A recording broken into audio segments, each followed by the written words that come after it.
for it. No, come back. I meant a bolt as in nuts and bolts. Now to use, you need at least two things you want to bolt together. Get a bolt from your tools bag. Use the left stick to position it over the first of the two objects you want to connect. Then the action button bolts it in. Now, we need the pop-it cursor, so press back twice to get back to the pop-it main menu. Select the pop-it cursor and use the left stick to position the now bolted object in front of whatever it is you're bolting it onto.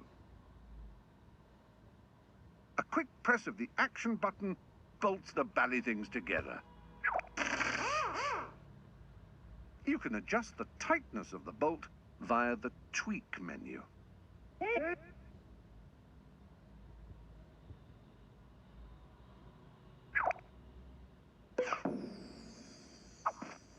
We'll make an engineer of you yet, Isambard.